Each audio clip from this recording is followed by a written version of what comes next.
Hi, Lianne. Hi. I'm excited to chat with you today. Yeah, same. We've got some mutual friends. We were just talking before we hit record about Megan Lee, and I'll take any opportunity to say kind words about her. And I heard that you are getting some pointers on chatting about today. Yeah, she was just telling me to be real and let it flow. So That's all I ask. So she's the that's really good best. pointers. So tell me a little bit about yourself. How are you keeping busy these days, and where are you finding joy right now? Well, I'm a mom of two. I have a daughter who's 18, Ruby, and my son is 12. His name is Jack. And so they keep me very busy. But also, I'm a brand manager at Modo Yoga Columbus, and I teach a lot of yoga. And then I also just started a little side thing called Hello High Body, teaching private yoga and retreats. And so I have a lot. Very important, before I forget, I also lead a recovery meeting every Sunday. That is really true and dear to my heart. Oh, excellent. How Yeah. long has that been going on? 3 years. Oh, wow. Yeah. Tell me a little bit about that. So I think a year in my sobriety, I decided I needed connection. And so selfishly, I created a meeting. I wasn't a AA is amazing, and I think it's wonderful for so many humans. And the connection, it just wasn't my jam. So I asked the owner of Modo if I could just create my own at the yoga studio, and he was like, "Sure." So I put up flyers, and it was hang out at Modo, and it was just basically to talk about addiction and to normalize it. And people showed up. And it's amazing. We hang out every Sunday and we talk about life. And yeah, I've met some of my best and true friends from this group. That's amazing. Yeah. Who are you finding coming to that? Oh, everyone. Some people that want to quit, like are sober curious. Some people have years of sobriety. A lot of my yoga friends. Moto is a hot yoga studio, so it drives the dopamine, and so that's what got me there. And so I think the few that came from there kind of have that similar drive. um, but anybody and everyone from ages of like 18 to in their 70s. So yeah. What were you yeah, I don't ask this as like a dig to AA, but what were you looking for in your program that kind of differentiated itself? Or were there parts of AA that you wanted to remove or parts that you wanted to be able to blossom into with what your meeting offers? That's a really good question.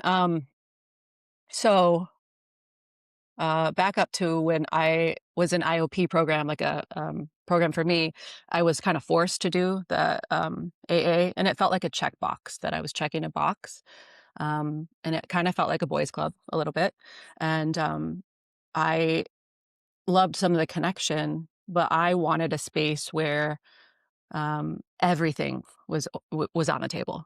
Um, you didn't have to be a certain thing or do a certain thing or wear a certain thing or believe in a certain thing. Um, and to be honest, we don't really have rules. One rule is that no advice, and we break that rule pretty much every week. Um, but yeah, just really open and authentic, uh, just to come in true. And yeah, that's it, raw. Are there any phrases that you hear repeated in the meetings? Oh yeah, oh yeah. I'm the one that says a lot of those.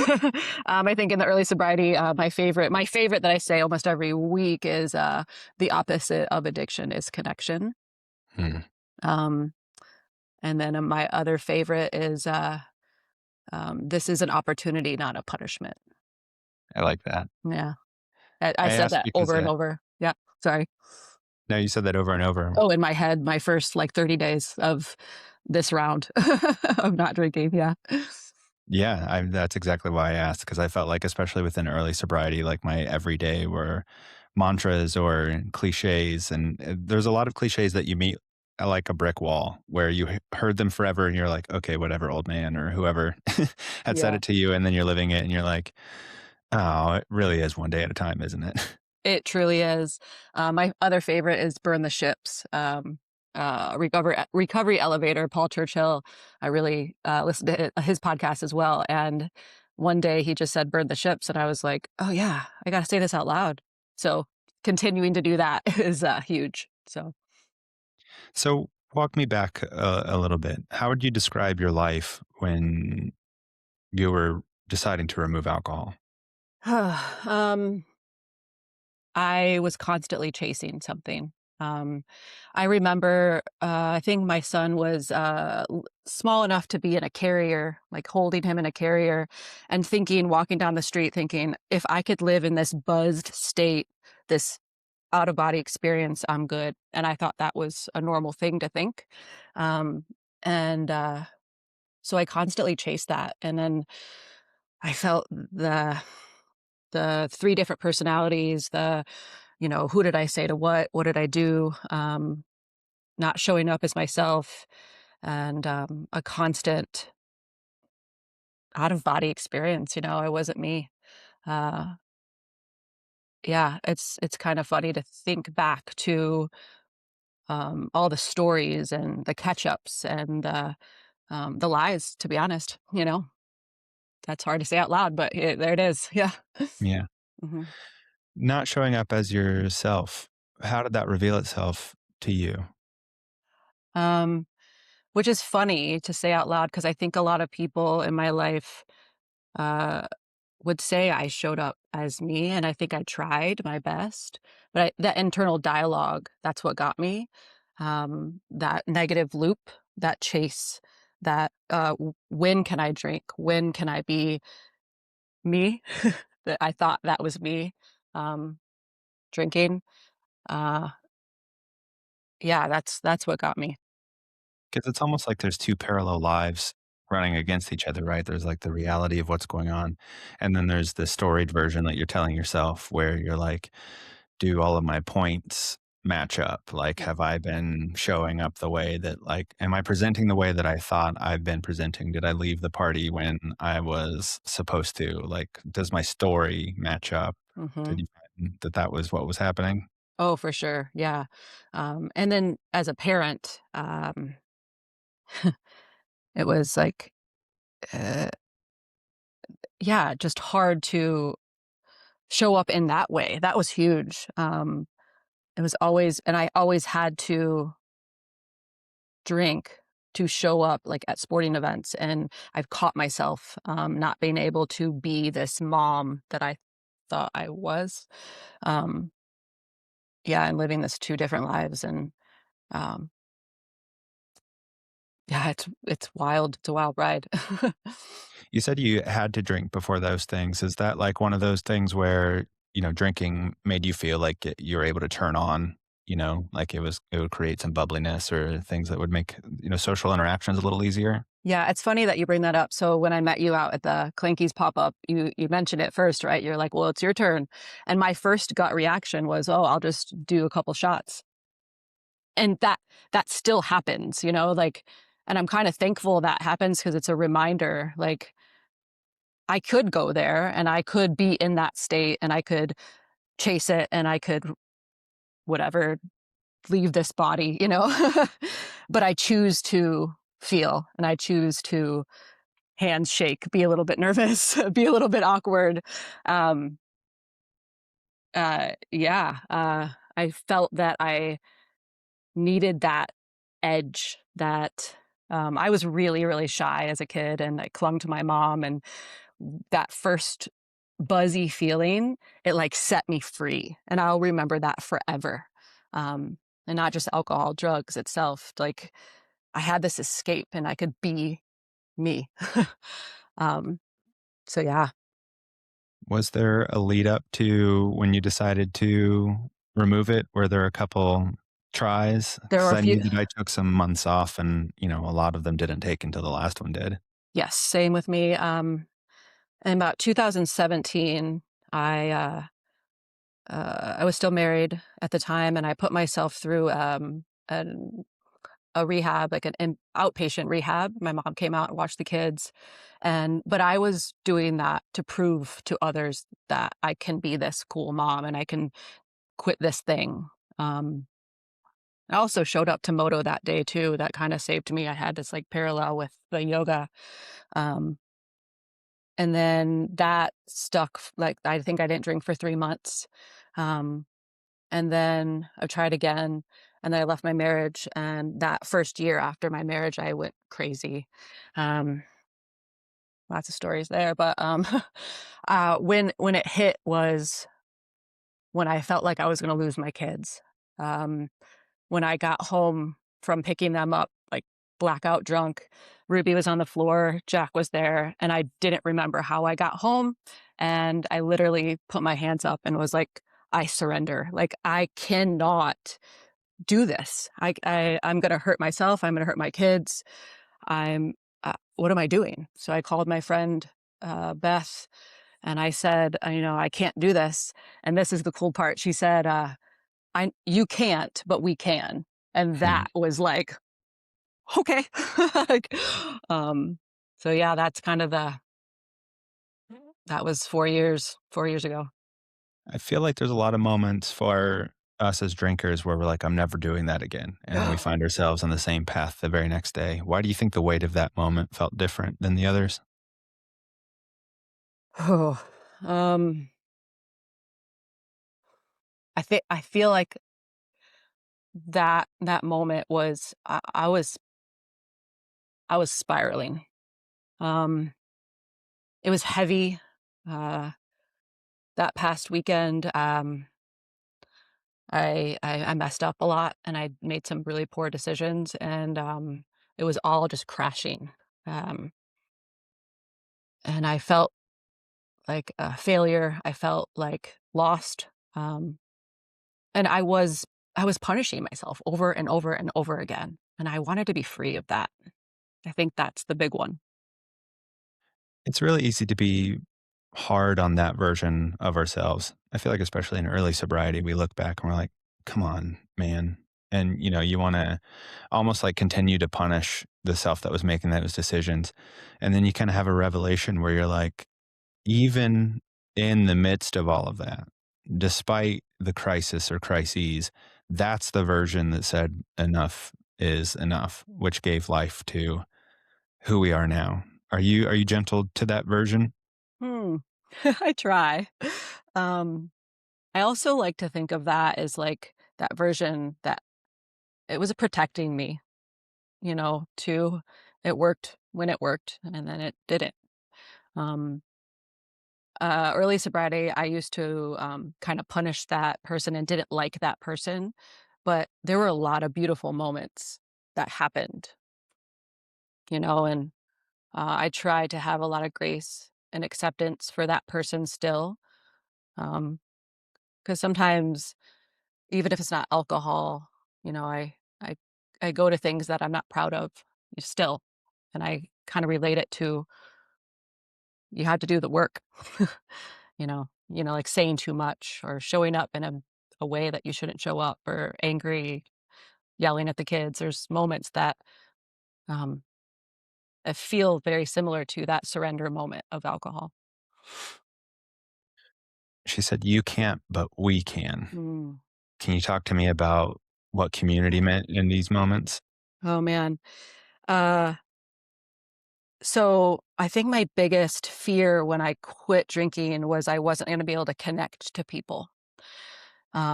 A lot of people, even then, said that I was this connector, and I did. That's like how I feel like I exist on this planet. Um, and so when I removed that, I didn't think I could connect. And when she said that, and when I found this online community, these podcasts, these books, um, I realized like true to who I am is that's who I am, and it's uncomfortable, and I am awkward, and I am a little bit, you know, quirky, and that's okay. I wanted to always hide that and not show that. Um, I signed up, probably 3 months in to this, to go to the sober summer camp with a recovery elevator, and I thought, "If I can stay sober until this, I'm good." And I showed up, and it was the best thing I did for my sobriety. A bunch How of so? What did you find there? I don't 30 to 40 people that were in the same boat. Um, what he says a lot on his podcast, is, what does it say? I'm gonna, look for the similarities, not the differences. And Mhm. of course, we were all different people, like different ages, different from different backgrounds, but we're all searching for that freedom, right? That even if uh, you had no issues with, legally or whatever, I mean, it doesn't matter, if you and your mind and your body had that chase, this is your choice to show up. And yeah, and I think just talking about it and being vulnerable and connecting with it, um, I mean, it it saved my life. You know that you're wrong, but in the moment, you feel like you're the only person that this has ever happened to. You're like, you're Oh, the only person that's ever had to quit. What did finding connection in those individuals mean to you? that I wasn't alone. Um, and even if I don't see these people or talk to them every day, I know I can see their face now. I can feel their energy, and if they can do it, like I could do it.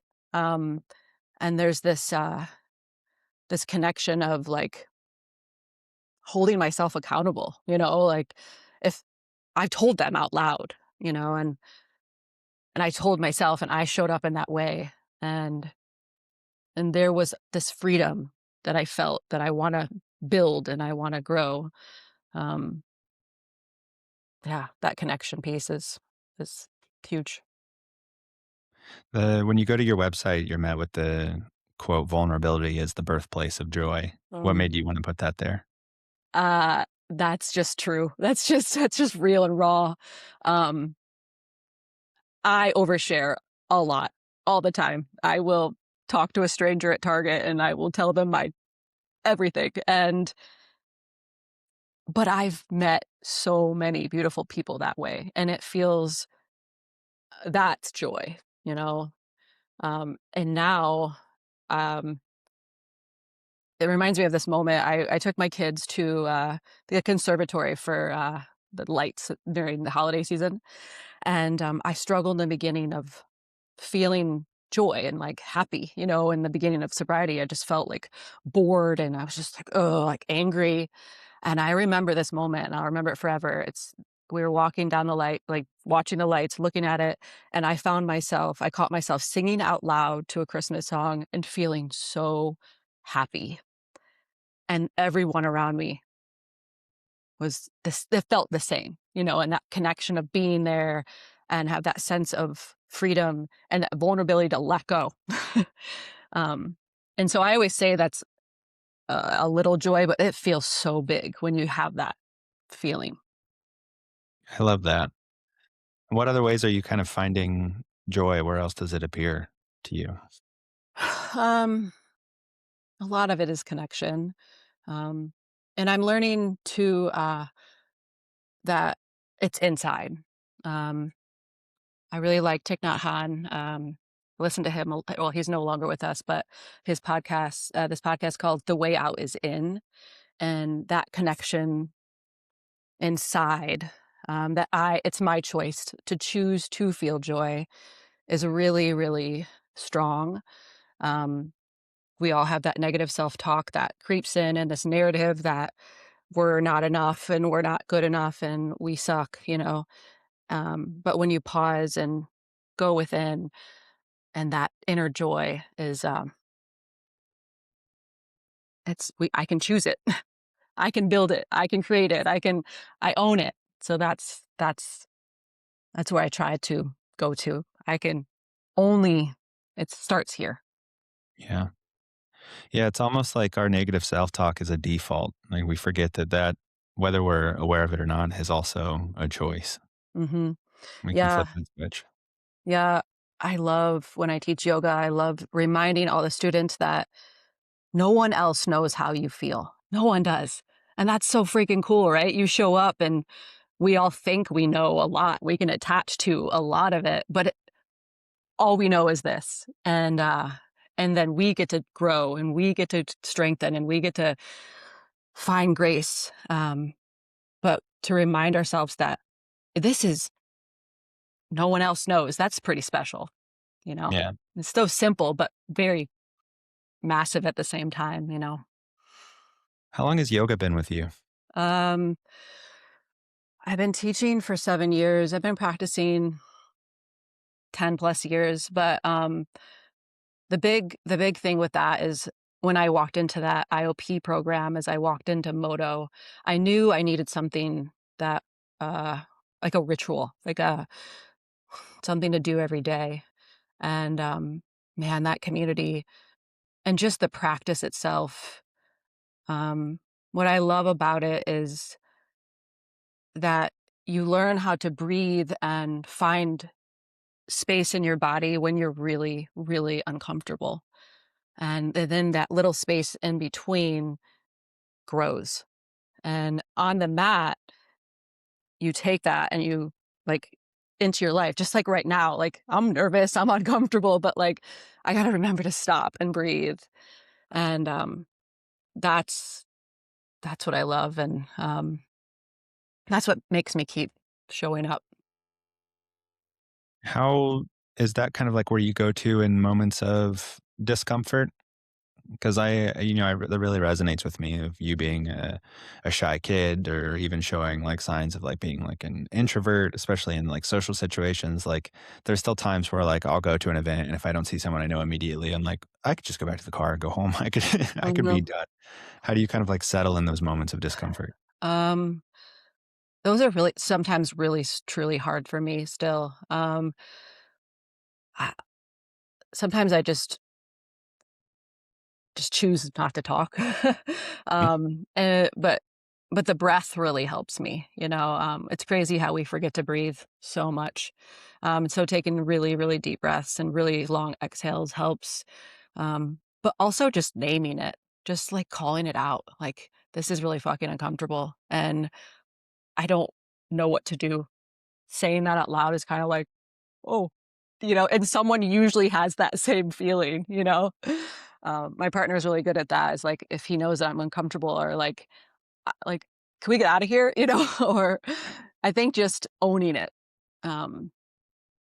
Because if you try to fake it, you just you just find yourself spiraling or myself, I find myself spiraling and sweating and feeling uncomfortable, and it's just like not a it doesn't help, so Yeah, and in the drinking days, like just reaching for a beverage or like going up to the bar and getting something, it was like something to do. It occupied the hands and like especially when I found like non-alcoholic like drink culture and stuff like that, I was like really just you said it earlier, looking for ritual in some ways. I really was like looking for ritual of like even just having something in my hand made me so much more comfortable because also didn't want to be the guy that just like walks in and immediately gets on my phone and hope that mhm. like somebody comes and saves me. Right, right. Yeah, early on, I was in a wedding, that story reminded me of this, and I was terrified, like 6 months in or something, and I'm like, "I can do this," but I'll remember this forever. This is kinda silly, but, I was at the bar, I think getting a water, and the guy that I was actually walking down the aisle with, I didn't know him, but he was just a friend of the groom, obviously, and, he was like, "Let me get you a drink," and I was like, "Oh, no, I'll have a water," I said, or something. He's like, "No, a drink." I'm like, "I'll have a water." And then he looked at me and he was like, "Wait, you've been here dancing and having fun sober?" And I was like, Yeah." And he said something to me. He's like, "Wow, you're even hotter," or something. And it sounds so silly, but like that compliment, I mean, I will take with me forever because I'm like, "Oh, yeah." Like, I don't drink, I can still go out there and dance, I feel super uncomfortable, but I'm showing up, and sometimes I come back to that, like, moment of, like, "Yeah, this is sexy." Like, this is you know? Yeah, that's amazing. Yeah. Yeah, that's what I learned about myself because, like, I have those moments where I wanna turn around immediately, but then, what I've learned is, like, my rev up time takes a little longer, and then my curfew is a lot shorter, but I can still kind of, like, activate when I Mhm. need to in those moments. Yeah. Yeah, me too, and I'm really I'm learning now still is how to say no, 'cause uh the cancel is hard for me. Like, if I'm not in a mood and I have to say no, uh, I have to, and that's okay. Mm, yeah. How do you sit with that after saying no? I know how kind of devastating that can feel. It's hard for me. I feel like I'm letting people down. Um, so I think now I'm working on my, people pleasing a little bit. Um, but I know that in the end or like the next day I wake up, I'm going to feel better because I chose me I like first. that. Yeah. Yeah. Uh, So talk to me about teaching yoga. You know, it's mm, for somebody that's very working on the inside, that can be a very outward kind of mm. expression. What does it take to coach and to teach? And do you have to become a character to do that? Oh, ooh, yeah. There's so much to unpack here. So there is something that you get to hold space and you kind of have to show up in a way. You have to provide an experience, I think, a little bit. Um, but how I treat it is I'm kind of having a conversation with bodies. You know, I believe the true form of yoga and the root of the word is connection, which is union to the self. Um, and the poses and the asana that we do on the mat is just a very small, tiny part of the yoga practice. But that's what we think yoga here is in this, you know, where we live. Um, but then to create this relationship with the self, and then you put yourself with 45 other people on a mat. And then in my studio, we have a mirror. And then also we have the heat. And then we have all these distractions that we choose to put ourselves in, which kind of creates like this like world experience, right? Because you show up and you have these distractions and this, you have to do a certain thing and look a certain way. But then really it's coming to the center and coming to the breath and showing up and choosing when to rest and choosing when to push yourself. Um, so yeah, there's I just said a lot there, but, that's why I love it so much is to watch people grow and struggle. It sounds weird to watch people struggle, but to remind them that they're okay and that they can rest and they can breathe, is really powerful for me, and it helps me, um, grow as well. So, yeah. Yeah, I think especially from somebody who's, in recovery and understands yoga, like you understand what it means to watch that struggle Mm. because you know that maybe that difficulty with pose or moment isn't forever. You know what comes after. Yes, you just nailed it. I love saying in class this feeling nothing's permanent, nothing. So, like, just hold on to this. If you hurt like, if it hurts, obviously stop. But if you feel uncomfortable, like, sit with it, breathe with it. It's not gonna last forever, you know? Um, and you can choose joy and grace, and there's all these things you can also learn to kinda bring it all together. Have you had some breakthrough moments in that? Yeah, yeah, my favorite pose is Warrior Two. I don't know if you know that, but or know that pose, but like big, strong, with your arms out and your one knee bent, and you're pushing into the ground, and you're like reaching up, and um, it's a really powerful feeling for me. And in a classic, it was years ago.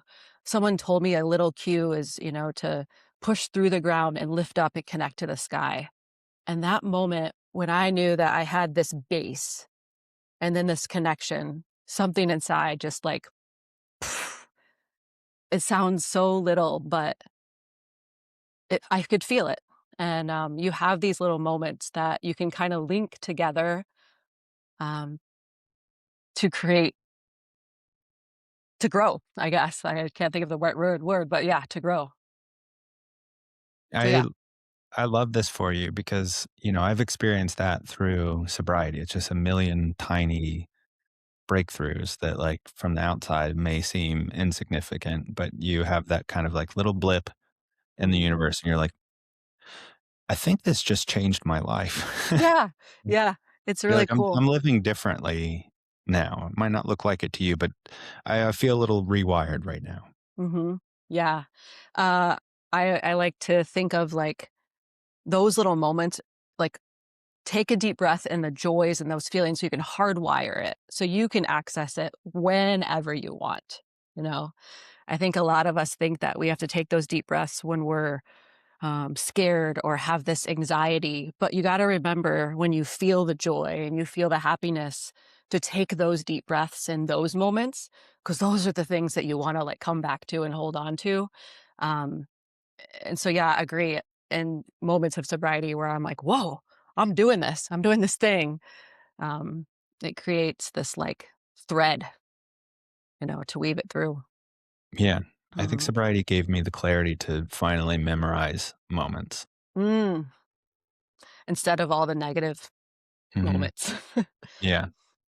Yeah, Mhm. because even, even still, like, the negative moments of my past will arrive to me, but they show up differently.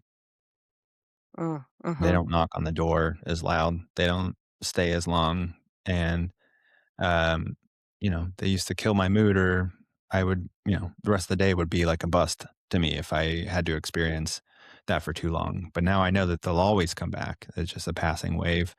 Um, and their stay gets shorter, and I feel so much more gladness for that, of just knowing, not necessarily that I have control over their arrival, but control of me when they're here. Yeah. Yeah, and not attaching to it.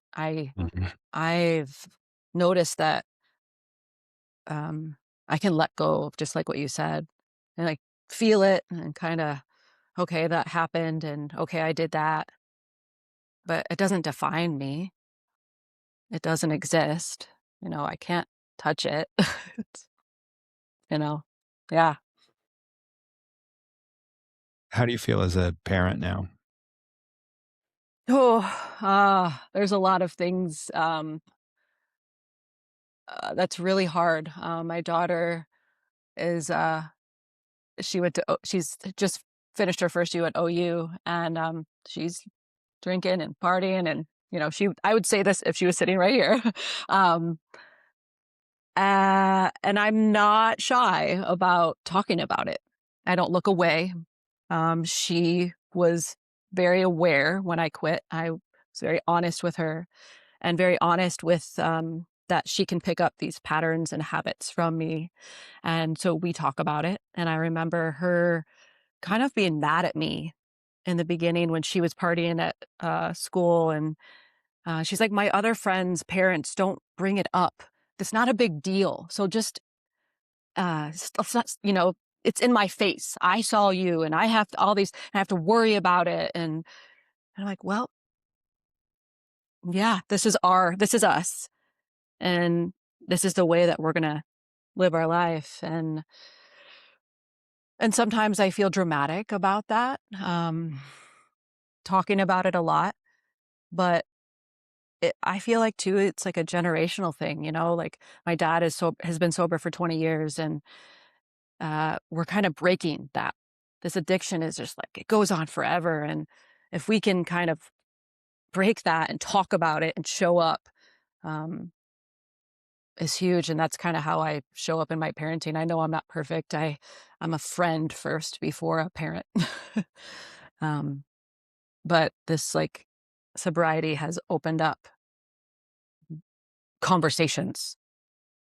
So Yeah, yeah. I understand how difficult that can be, but, I'm glad you're having them. I feel like, while it may not seem like it in the moment, all you're doing is planting seeds.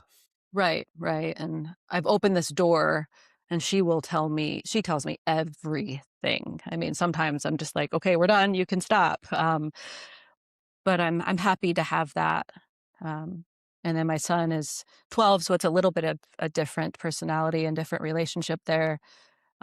He always tells me that he it will always have more days than I do, like with sobriety. He's like, I have 12 years on you, it's, so that's his joke. And I don't know if that'll stick, but I talk about it and I bring it up and I probably make it uncomfortable. But what's really cool is I think, um, my house is, alcohol free, and I can tell that some of her friends feel safe here, you know? Um, I know that my son will go some places and can tell that parents have been drinking and it's uncomfortable for him. And it's okay. Like some people can drink and I've tried to explain that as well. It's not everybody's not like me. Um, but at least he's aware Yeah. and she's aware. So again, no one's perfect, but that's kind of how I do it and how I show up. Tell me a little bit more about Hello Hi Body. Where did that Mm. come from? Uh, so I wanted to teach in a more intimate way. I love teaching with big groups, but I wanted to do more one-on-ones. And so I just kind of did it. The name is kind of a fun story. I was doing a video for a friend and I was recording a video for her and I went to the camera and I was like, "Hello, hi." And I just did my own thing and did the whole practice and then I sent it to my partner and he sent a text back and was like, "Hello, hi, you launched your brand." And I was like, "What?" But that's who I am. I just like show up. "Hello, hi." And so there it is. And It's been so fun. Uh I lead these series. I'm in the middle of a series right now, and it's 6 weeks, and I'm going over the foundational poses of yoga and how it truly feels in the body. And I am able to sit there with 8 people and talk about it and be there, and it is just so powerful. And I'm just using really what I'm doing is using my experiences and just like we've been talking about, and just teaching it and letting them show up and listening and um, I could go on and on. It's just really fun right now. It feels scary too that I'm exposing myself in a way that I've never done before. Yeah, talk to me about that. What scares Mm. you? Uh, I feel like I can always learn more, and I think I was waiting to know it all, and that will never ever happen. Um, so just being true to what I know now, and uh, just showing up in a way that I know I can lead, and I know that I can teach, and trusting that and listening to people that have been in rooms that I've taught. Um, it's emotional. Just having that confidence to be there, and I would not be here if I was drinking. I'll be honest. Like I think about that, and I've learned so much through those years and through those moments of choosing to stay sober and choosing to feel, and that's kind of what I want to be the root of Hello High Body is this like true authentic um center that we can come to and we can define. Um yeah, there's so much more to explore and I can't wait to I have no clue what's going to happen. I I just I show up and we have fun or we get uncomfortable. I feel like I have a good understanding of what you bring to this. What are you Mm, asking of those who join? nothing. Just show up. That's the cool part. You don't have to look a certain way or be a certain way. Um Yeah, I don't if I'm choosing to step in knowing that this is who I truly am and I have room to grow and I will always be on this journey, then I can hold space for people to show up that same way. And if that happens, oh man, some beautiful things can just blossom. I do these day retreats that are like 10 to 4. And what we do is there's about 8 of us that we come in and we do an opening circle and t talk to each other, and throughout the day, I try not to leave too much room to for chatter.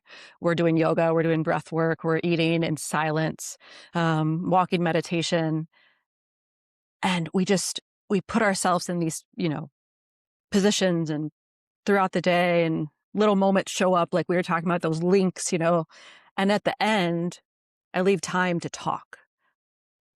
And it's crazy that just from one day of showing up in a way and pushing yourself can create some core moments, some core memories that you can take with you forever.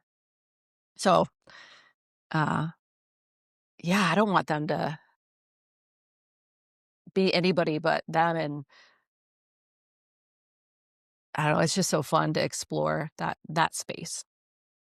How do the conversations change from that opening circle to Mhm. the chatter at the end of the day? Oh, there's lots of tears, lots of laughing. Uh, there's we did this really cool exercise where you sat in front of each other on the ground, like knee to knee, and you looked at each other's eyes. And I led them, and one person started, and then they had to repeat after me over and over and stared to that person's eyes. And I don't know these people. And the first one was, I am here. And you had to say, I am here over and over. And then you switch. And then the other person had to say that. And then I see you. And then you switch. And then the last prompt was, I love you. And at the end of that, oh man, like, I think you just, you just surrender to like, okay, we're here, and at the end of the day, you have connections, even if you're not best friends with them forever, you always will have that moment, and you, you can take that person with you a little bit too. Yeah. Yeah. Beyond that, what else do you hope people take from it? Connecting with their true self and building a relationship with um, their breath, um, and maybe uh, we always have that negative self talk, but trying to soften that. Um, yeah, that's the biggest thing is like, we all are enough. That's big. Yeah, and I learn so much every time I lead them. But yeah, leaving with just, like, this bigger connection and this, like, true feeling that they have a space in this world that they can own and they can be. Yeah, it's really exciting. Lianne, what do you love about yourself? Mm. Uh, I love that I'm pretty raw and sensitive. Um That's a hard part of myself as well. It's hard to be that, but, uh, I love this, like, empath that I am. Um, I can share and I can hold space. Um, and now that I am alcohol free, it's really raw. Um, yeah, I didn't like that about myself years ago. I was kind of scared of that part of me, but I'm glad you found it. yeah, me too. Yeah, And yeah. thanks for today. Thanks for Oh, sharing, Liam. this was so wonderful. Thank you.